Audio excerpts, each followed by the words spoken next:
금요 기도회가 이제 매월 셋째 주로 바뀌게 되면서 저희들 한 달 만에 모인 것 같습니다. 그래서 금요 기도회 때는 계속해서 저희들이 해왔던 이 사무엘상의 말씀을 가지고 계속 함께 은혜를 나누는 시간들을 갖겠습니다. 마지막으로 어떤 말씀을 나눴는지 혹시 기억이 나시나요? 네, 이런 분위기 좋습니다. 예. 저희가 희미하시죠? 예, 사무엘상 우리가 이제 4장과 5장의 말씀을 보면서 이스라엘과 블레셋이 전쟁을 했던 그 이야기를 우리가 보았습니다. 블레셋과 이스라엘이 전쟁을 했을 때 이 블레셋에게 이스라엘이 패하죠. 그때 이스라엘이 생각해낸 아이디어가 뭐였습니까? 여호와의 지성소에 있는 곳에 가서 여호와의 궤를 끌어가지고 이 전쟁터로 가지고 오자. 그래서 하나님이 우리로 하여금 싸우게 만들자 하는 것이 이 이스라엘 사람들의 아이디어였습니다. 그래서 이스라엘 사람들이 이제 제사장을 시켜서 홈리와 비나스를 통해서 하나님의 법궤를 전쟁터로 가져오죠. 그러나 이스라엘 사람들의 기대대로 하나님께서 싸우시고 승리하시지 않습니다. 법궤를 이용해서 이스라엘 사람들은 하나님을 우리가 여기다 데려다 놓으면 우리를 위해 어쩔 수 없이 싸울 수밖에 없겠지 하고 생각했는데, 하나님은 그들의 기대대로 해주시지도 않았고 그들의 말씀에 순종하지도 않았습니다. 순종은 하나님 앞에 사람이 해야 하는 것이지, 하나님을 끌어다가 자기들의 욕구와 욕망들을 이야기한다고 하나님이 그것을 순종하는 분은 아니시라는 것이죠. 그래서 이스라엘은 이 두 번째 블레셋과의 전쟁에서도 대패를 당하고 아주 법궤까지 이제는 블레셋에 완전히 빼앗겨버리는 그런 비극적인 상황을 맞이하게 됩니다. 이 법궤를 빼앗아온 블레셋 사람들은 이제 신이 났습니다. 이제 우리의 신 다곤과 이스라엘의 신 하나님이 싸웠는데 우리의 신이 더 우월하다는 증거가 되기 때문에 이 사람들은 빼앗아온 이 법궤를 가져다가 자기들의 신인 다곤의 그 신을 모시는 그 신전 안에다가 넣어둡니다.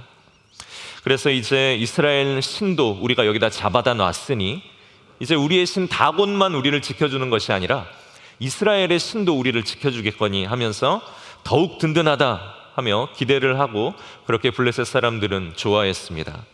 그런데 다음날 신전에 가봤더니 어떻습니까? 놀라 자빠질 만한 일이 있었죠.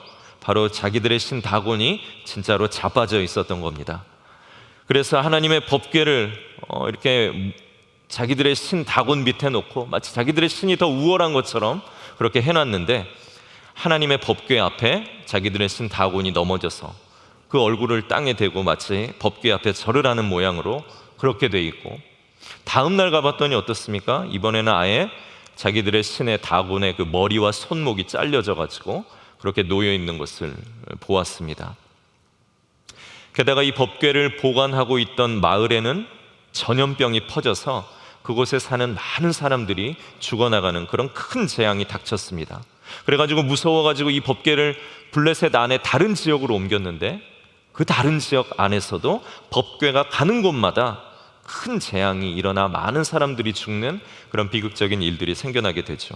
그래서 블레셋 사람들은 처음에는 이 법궤를 굉장히 무시했지만 이제는 나중에는 이 법궤에 대해서 두려워하기 시작합니다. 더 정확하게는 법궤를 통해서 이러한 일을 행하시는 하나님에 대한 두려움을 그들이 갖게.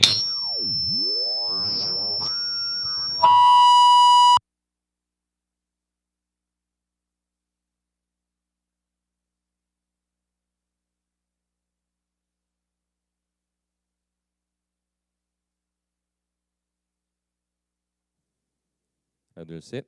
잘 들리시죠? 네네.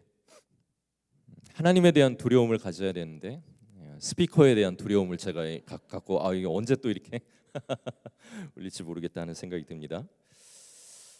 이제 하나님에 대한 두려움을 이 블레셋 사람들이 갖게 된 것이죠. 그래서 이 하나님의 법궤는 블레셋의 주요한 도시들을 이렇게 두루 돌아다닙니다.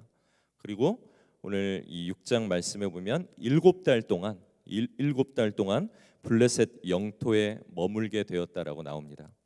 이 성경을 보면 이 7이라는 숫자는 완전한 수를 의미하죠. 그래서 7달이라고 했을 때 이것이 정말로 7개월일 수도 있지만, 또한 그 이스라엘이 성경을 쓰는 그 7을 또 사용하는 그런 의미를 볼 때 그것은 문자적으로 7개월일 수도 있고, 또 하나는 아주 충분히 블레셋 땅에 머물러 있었다라는 것을 의미하기도 합니다. 하나님이 어떤 분이신가, 하나님이 얼마나 두려운 일을 행하실 수 있는 분이신가를 블레셋 사람들이 경험할 수 있도록, 블레셋 사람들이 하나님에 대한 지식을 가질 수 있도록 충분히 그 땅 안에서 시간을 보내고 그 블레셋 사람들 안에 머물러 있었다라는 그런 의미도 되는 것이죠. 그리고서 이제 6장에 오늘 우리가 읽었던 내용들이 시작이 됩니다. 이 법궤 때문에 사람들이 막 죽어나가자 그 블레셋 사람들이 이제 두려워 떨면서 이제 이 일을 어떻게 해야 할까 하고 고민하게 되죠. 그 괴로움이 이제 극에 달하자 블레셋 사람들은 이것은 어떤 힘의 문제, 권력의 문제, 전쟁의 문제가 아니라 이것은 신들에 대한, 신에 관한 문제다라고 이해를 하고 자기 나라의 제사장들, 그리고 여기 복술가들이라고 나오는데 점을 치면서 그 나라의 앞 일들을 예견하고 왕에게 조언을 했던 그런 사람들을 이야기하죠. 그래서 자기 나라의 제사장들과 복술사들, 이 종교인들을 불러서 도대체 우리가 이것을 어떻게 이스라엘로 다시 좀 돌려보낼 수 있을까라는 거 이제 상의를 하게 됩니다. 그들이 생각해낸 방도가 뭡니까? 이 블레셋의 제사장들과 복술사들은 그들의 그 백성들의 이야기를 듣고 이 법궤를 지금 당장 이스라엘로 돌려보내야 되는데 그냥 돌려보내지는 말고 최대한 예우를 갖춰서 돌려보내라 라고 이야기를 합니다. 어떻게 예우를 갖춰서 돌려보내야 되는가? 그들은 고민한 끝에 자기들에게 이 병을 옮겨주었던 이 전염병의 원인인 쥐와, 또 두려움을 주려고 그래요. 쥐와 그리고 그 독종, 여기서는 이 독종이라는 것이 정확하게 어떤 것인지 모릅니다. 성경학자들은 이것이 치질이다라고 그렇게 이제 보기도 하는데, 어떤 이유에서든지 이 자기들에게 병을 옮겨다 준 이 쥐와 독종의 모양을 해가지고 이것을 금으로 만들어서, 그리고 그 블레셋 모든 땅이 이 괴로움에 당하고 있기 때문에 블레셋을 대표하는 이 5개의 도시를 상징하는 의미로 이 쥐와 독종의 모양을 금으로 만들어 5개씩 해서 이것을 하나님 앞에 우리가 죄송합니다, 우리가 죄를 지었습니다라는 의미로 이것을 법궤와 함께 돌려보내자라고 그렇게 지혜자들이 조언을 줍니다. 그래서 그들이 이런 말을 하죠. 애굽인과 바로가, 우리 6절 말씀인데요, 6절 말씀을 한번 띄워 주십시오. 애굽인과 바로가 그들의 마음을 완악하게 한 것 같이 어찌하여 너희가 너희의 마음을 완악하게 하겠느냐? 그가 그들 중에서 재앙을 내린 후에 그들이 백성을 가게 함으로 백성이 떠나지 아니하였느냐? 무슨 말이냐면 애굽 사람들과 바로의 마음을 하나님께서 완악하게 만들어 버리신 후에 그들이 하나님으로 하여금 완전하게 자기들의 완악함 때문에 멸망을 다 당한 후에야 애굽에서 이스라엘 백성들이 나오지 않았느냐라고 하면서 이스라엘 백성들이 애굽에서 탈출한 이야기들을 지금 들려주는 겁니다. 그래서 그렇게 완악하게 된 후에 하나님이 완전히 그 땅을 징벌해 버린 후에 망해서 이스라엘 백성들이 나오는 것을 우리가 보았는데, 우리는 그렇게 해서는 안 된다는 겁니다. 우리 블레셋 사람들은 애굽 사람들처럼 마음이 완악해진 후에 하나님의 완전한 징계를 받은 후에 이 사람들을 돌려보내면 우리가 다 죽고 망하기 때문에 완악해지지 말고 빨리 이 법궤를 이스라엘로 돌려보내자, 그래서 피해를 줄이자, 그렇게 해야 된다라고 지금 이야기하는 겁니다. 이 블레셋 사람들은 하나님께서 이스라엘 백성들을 애굽에서 끌고 나오실 때 애굽에 무서운 재앙을 내리셨던 모든 이야기들을 오늘 알고 있었습니다. 지금 그런 상황들이 그래서 자기 나라에도 일어나지 않도록 우리는 애굽 사람들처럼 그렇게 완악해지는 실수를 범하지 말자, 그렇게 빨리 해서 법궤를 보내주자라고 그렇게 이야기하는 것입니다. 오늘 이 말씀을 읽어보면 어떻습니까? 하나님께서는 자기의 영광을 스스로 회복하시는 분이시다라는 것을 우리는 알게 됩니다. 상황이 좋지 않고 제 아무리 악이 강해 보여도 누구도 하나님을 이길 수 없다라는 것을 성경은 오늘 우리에게 분명히 가르쳐주고 계십니다. 오늘 이 말씀을 보십시오. 누가 그 법궤 옆에서 하나님 편을 들었습니까? 누가 하나님을 도와드리거나 하나님이 막 대단한 분이시라고 블레셋 사람들에게 하나님을 대신해서 자랑한 사람은 한 명도 없었습니다. 그러나 하나님은 스스로 적들의 입에서 하나님이 위대하시고 그분이 얼마나 두려우신 분인가를 시인하게 만드는 것을 우리는 보고 있습니다. 하나님은 자기 영광을 스스로 회복하실 수 있는 그런 전능하신 하나님 되신다는 겁니다. 하나님은 스스로 계셨듯이 자기의 영광을 스스로 나타내시는 분이십니다. 우리도 하나님을 위해서 뭘 한다, 하나님을 대신해서 내가 뭘 한다 이렇게 말하고는 하지만 누구도 우리 중에 하나님을 대변할 수 있거나 그분을 위해서 무엇을 할 수 있는 존재는 아무도 없습니다. 또 하나님은 우리의 그런 도움도 사실 필요하지 않으신 분이십니다.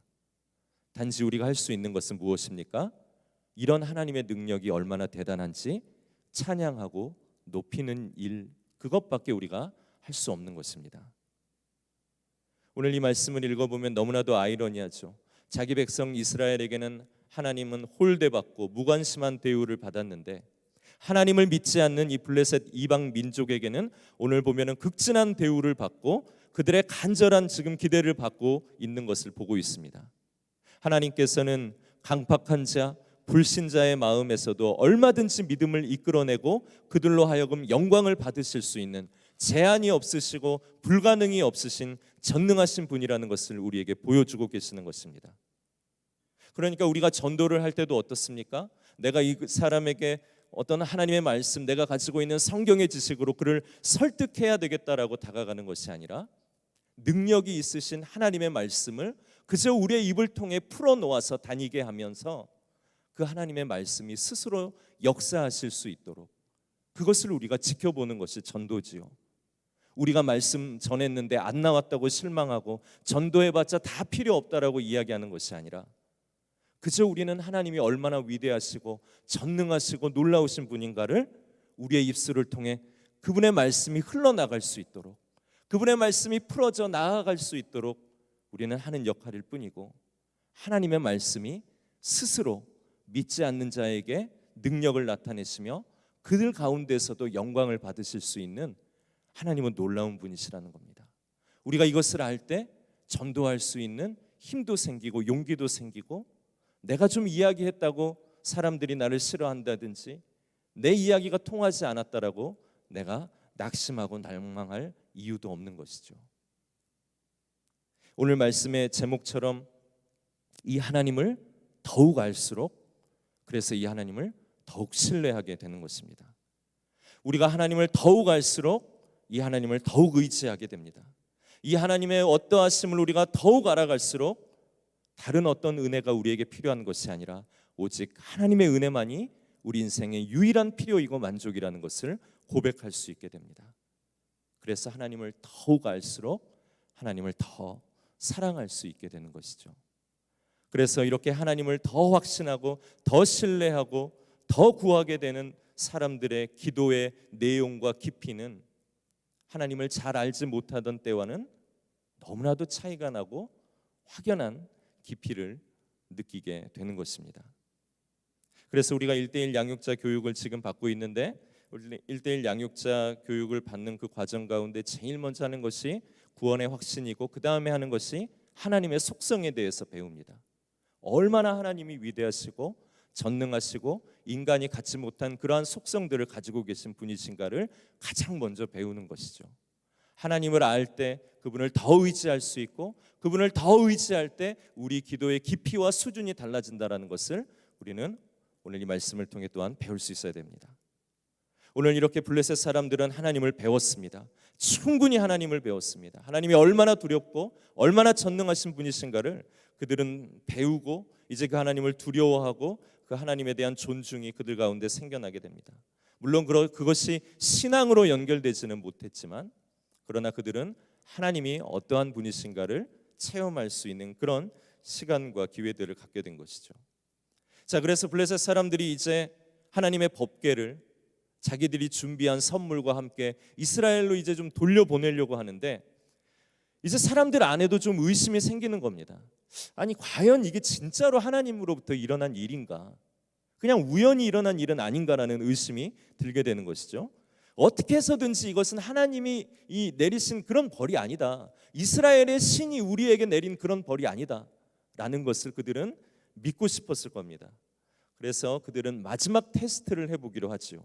모든 불가능한 조건들을 다 만들어 놓고 그 모든 불가능한 조건들을 극복하고서 이 수레가 이스라엘 쪽으로 가면 이것은 하나님이 하신 일이다. 그러나 그렇지 못하고 이 수레가 돌아오게 되면 이것은 하나님이 한 일이 아니라 그냥 우연히 우리에게 일어난 일이다라고 마지막 테스트를 그들은 하기로 합니다. 그래서 블레셋 지도자들은 사람들과 함께 도저히 해결되지 못할 불가능한 조건들을 만들어서 이 수레를 이스라엘 쪽으로 가게 이렇게 계획을 하게 되죠. 그것이 오늘 우리가 읽은 7절과 8절 말씀입니다. 우리 7절과 8절 말씀을 한번 띄워주시고요. 우리 함께 한 목소리로 읽겠습니다. 시작. 그러므로 새 수레를 하나 만들고 멍에를 메어보지 아니한 젖나는 소 2마리를 끌어다가 소의 수레를 메우고 그 송아지들은 떼어 집으로 돌려보내고 여호와의 궤를 가져다가 수레에 싣고 속건제로 드릴 금으로 만든 물건들은 상자에 담아 궤 곁에 두고 그것을 보내어 가게 하고. 하나님의 법궤와 자기들이 잘못한 것들에 대해서 용서를 구하는 의미의 선물들을 이제 싣고 갈 수레를 준비했습니다. 그런데 그 수레를 끄는 소를, 특별한 소를 쓰기로 한 겁니다. 그 소는 바로 멍에를 메어보지 않은 소. 이 소를 우리가 써보자라고 합니다. 자, 여러분 멍에가 뭔지 아세요? 네, 대답 잘하셔야 됩니다. 이거 알면 시골 출신입니다. 그런데 모르면 약간 도시 분들일 수 있어요. 저는 이것을 압니다. 정말 불행하죠. 저는 시골에서 자라면서 이 소가 밭에서 이렇게 일을 하고 멍에를 메고 수레를 끌고 하는 것들을 많이 봤습니다.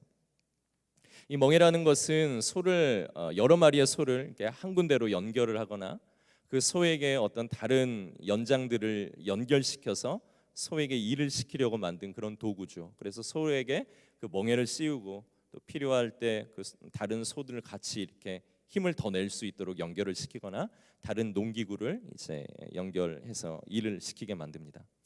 그런데 멍에를 한 번도 매보지 않은 소에게 멍에를 씌우면 어떻게 될까요? 그걸 벗으려고 가만히 있지 않겠죠. 가끔 로데오 경기를 우리가 보면은 길들여지지 않은 소 위에 사람이 타면 어떻습니까? 그걸 막 떼어내려고 난리를 치죠. 물론 그 정도는 아닐지라도 이전에 멍에라는 것을 한 번도 매보지 않은 소는 거기에다 멍에를 씌운다 그러면 이 소가 그것을 그것을 그냥 가만히 참는 것이 아니라 그것을 벗어내려고 막 난리를 피울 것입니다. 그런데 그 멍에에다가 멍에를 씌운 것만 해도 그 소에게는 너무나도 어렵고 힘든 일인데 거기다가 무거운 수레를 연결해서 끌게 한다. 이것은 거의 불가능한 일이죠. 그렇게 난리를 치는 소에게 물건을 싣고 이스라엘에게로 지금 가게 한다. 이 소가 그렇게 할 수 있는 것이 아닌 아주 불가능한 조건을 지금 블레셋 사람들은 만든 것입니다. 그런데 거기다가 한 가지 어려운 것을 더 추가합니다. 그것은 무엇이냐면 이 멍에를 매보지 않은 소가 새끼를 낳은 지 얼마 안 되는 어미소라는 겁니다. 일부러 그 어미소의 눈 앞에서 자기 새끼를 떼어서 지금 젖이 먹고 싶어서 우는 이 새끼 송아지를 떼어내 가지고 강제로 돌려보냅니다. 제가 어릴 때 저희 살던 동네 저희 옆집에서 소를 키웠었습니다. 얼마나 시골인지 저희 옆집에 소를 키우는 분이 계셨어요. 가끔 그 집에 이제 놀러 가면은 그 집 외양간에 이렇게 소가 매져 있었는데요. 그 소가 이렇게 풀을 먹거나 그 마당에 누워가지고 되새김질하는 것을 이렇게 멍하니 보면서 그렇게 시간들을 보냈던 그렇게 놀던 기억이 있습니다. 근데 그 소가 새끼를 낳았어요. 근데 그 집 할아버지가 이 어미소에게 새끼를 떼어낼 때가 되면 그게 가장 힘든 일이다라고 이렇게 혼자 말을 이렇게 하시더라고요. 그래서 이게 젖될 때가 되면 그 젖을 충분히 먹고 어미랑 충분히 같이 살고 그렇게 자랐음에도 불구하고 이 어미소에게서 새끼를 떼어내는 그날이 너무너무 힘든 일이라는 겁니다. 그때는 순한 어미소도 굉장히 난폭해지고 새끼를 떼어낸 것 때문에 며칠 동안 외양간에서 큰 소리를 내고 운다고 그렇게 얘기해 주셨습니다. 블레셋 소라고 다 골리앗 같지는 않겠죠. 나는 엄마가 필요 없어. 막 이러면서 막 독립적으로 막 이제 난 떨어질 거야. 막 이러지는 않았을 겁니다. 아직 젖도 안 낸 새끼 소입니다. 근데 그 어미 소의 눈 앞에서 새끼를 떼어내 가지고 사람들이 끌고 뒤로 돌아가면 오늘 이 이스라엘 쪽으로 가던 이 소들이 어떻겠습니까? 바로 방향을 돌려서 새끼가 우는 그 소리를 듣고 이스라엘로 가는 것이 아니라 자기 집으로 돌아가겠죠. 게다가 이 똑같은 조건을 가진 소가 한 마리가 더 있습니다. 이 두 마리를 이렇게 같이 연결을 해놓으면 한 마리가 뛰면 두 마리도 덩달아 뛰겠죠. 한 마리가 흥분하면 또 옆에 있는 애도 같이 흥분하겠죠. 분명히 이것은 아주 난리가 날 수 있는 상황들을 아주 잘 조합해 놓은 그러한 조건입니다. 그런데 이것만 해도 불가능한데 불가능한 조건이 아직 끝나지 않았습니다. 바로 그것은 이 소를 인도해 줄 사람이 없다라는 겁니다. 누가 이 소를 진정시켜서 이스라엘이라는 그 목적지까지 끌고 가는 것이 아니라 두 마리 소가 알아서 이스라엘 마을로 가도록 했다는 겁니다. 게다가 이스라엘의 지형을 보면 이 블레셋은 평야입니다. 그러나 이스라엘은 어떻습니까? 산지죠. 올라가야 됩니다. 그러니까 이게 뭐 평지를 걸어간다든지 내리막길이라든지 하면 이 소들이 그냥 가던 길을 쭉 갈 수 있겠지만 이것은 의지적으로 올라가야 하는 높은 비탈길을 소들이 가야 하는 상황이기 때문에 젖을 먹여야 하는 새끼 송아지를 외면하고 한 번도 매본 적이 없는 멍에를 메고 같이 걸어본 적 없는 이 두 마리의 소가 함께 수레를 끌고 이 소를 부리는 사람도 없는데 평평한 길도 아닌 비탈길을 오늘 올라서 산지를 가야 한다? 이게 어떻게 가능한 일이겠습니까? 그래놓고서 블레셋 사람들은 뭐라고 합니까? 이게 돌아오면 하나님이 한 게 아니야. 이게 가면 하나님이 한 거겠지만 돌아오면 이건 우연히 일어난 일이야라고 하면서 어떻게 해서든지 하나님의 능력과 하나님의 일을 부인하고 싶었던 것입니다. 그러나 어떻게 됩니까? 12절 말씀인데요. 우리 12절 말씀을 함께 한 목소리로 읽겠습니다. 시작.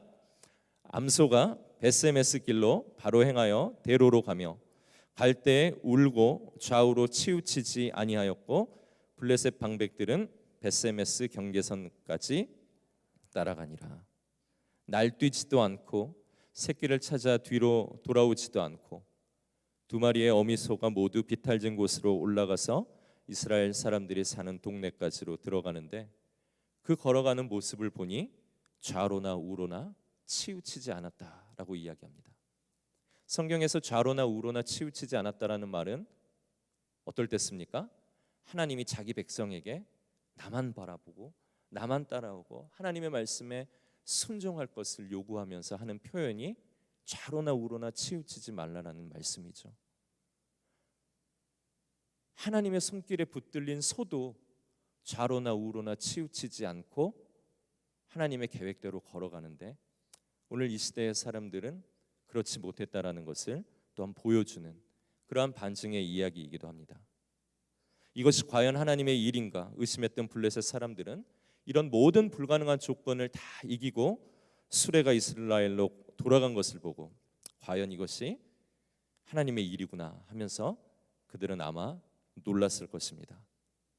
그리고 반면 이스라엘 사람들은 자기들이 찾아오려고 해도 도저히 이 블레셋을 이길 수 없기 때문에 엄두가 나지 않는 이 법궤를 찾는 일이 오늘 그 강력한 블레셋에게 최대한 예우를 받으면서 스스로 이스라엘로 돌아오는 것을 보며 이 이스라엘 백성들도 아마 굉장히 놀랐을 것입니다.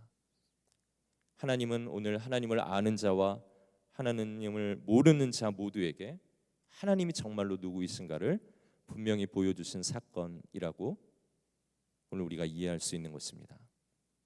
하나님은 우리의 생각과 지식과 한계를 뛰어넘는 수준의 전능하신 분이시고 능력이 많으시고 누가 그분을 칭찬해 주지 않아도 그분은 홀로 적들의 입에서 그분의 영광을 받아내실 수 있는 하나님이십니다. 여러분, 내가 아는 하나님은 어떤 수준일까요? 내가 믿는 하나님은 어느 정도의 능력이 있을까요? 그래서 내가 믿고 의지하는 하나님께 나는 100%의 영광과 나의 의지를 드리고 있을까요? 100%가 아니라면 우리 눈에 보기에 우리 생각에 하나님이 믿업지 못하기 때문이 아니겠습니까? 내가 예배를 드려야 그분의 면이 서고 내가 헌금을 드려야 그분이 좀 초라해지지 않을 것 같고 가끔 사랑한다고 이야기하고 노래해 드려야 그래도 그분이 적적하시지 않을 것 같아서 그렇게 우리가 하나님을 대하고 있지는 않은지, 하나님이 아쉬워서 우리를 부르신 것이 아닙니다. 우리가 비참하기 때문에 하나님이 필요하고, 우리가 무력하기 때문에 그분이 우리 곁에 오셔서 내가 너희와 함께 거하겠다 말씀하시는 것입니다. 하나님은 모든 것을 아시고 모든 것이 가능하시고 모든 곳에 계시는 분이십니다. 그 하나님이 오늘 우리 옆에서 우리 인생에 대한 강력한 소유권을 주장하시면서 너는 내 것이다 라고 말씀하시며 오늘 우리 인생의 인도자가 되어주시고 우리 모든 고난에 구원의 길을 주실 수 있는 분이시다, 우리에게 말씀하시고 들려주시고 약속해주고 계시는 것입니다.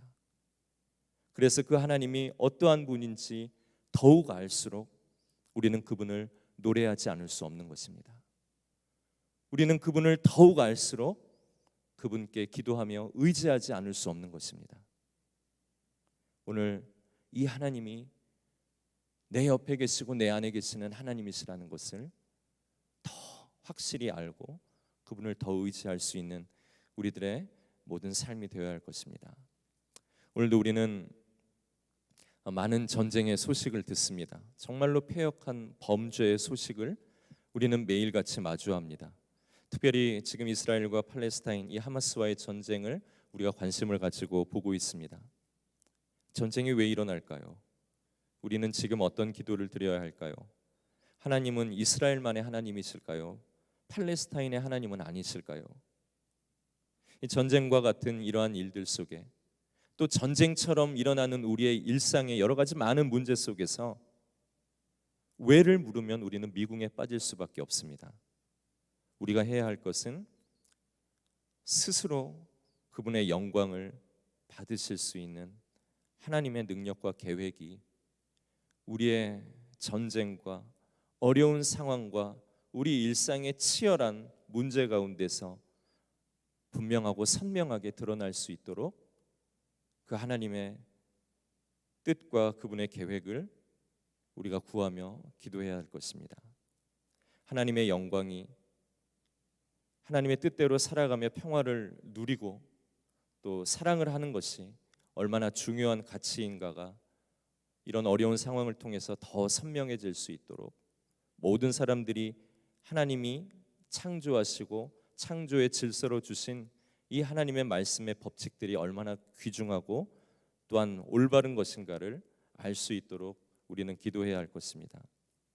그리고 결코 이루려고 하지만 결코 완전해 줄 수 없는 이 땅의 평화를 보면서 완전한 하나님의 나라가 이제 우리 곁에 올 수 있도록, 우리가 그 나라에 갈 수 있도록 우리가 더욱더 우리의 소망을 분명히 하고 확실히 해야 할 것입니다.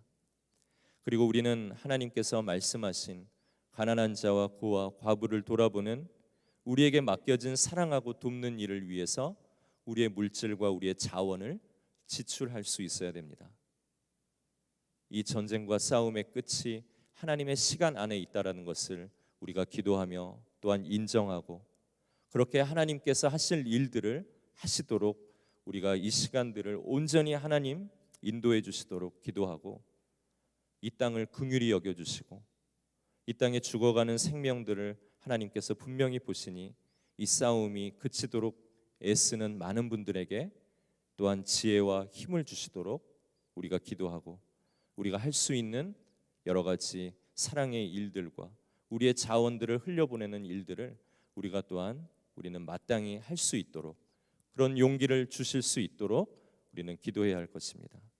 그래서 매일 하나님의 능력과 하나님의 뜻을 더욱더 알아서 하나님을 더욱 사랑하고 모든 전쟁과 문제 속에 오직 하나님만이 답이시고 길이시다라는 것을 우리가 분명히 확신하고 그 상황 속에서 하나님이 우리에게 요구하시는 일들을 묵묵히 해나가면서 어떠한 일을 만나도 전능하신 하나님이 가장 먼저 기억나는 사람들로 살아갈 수 있도록 그렇게 주님을 더욱 알 수 있는 저희들이 되기를 소망합니다.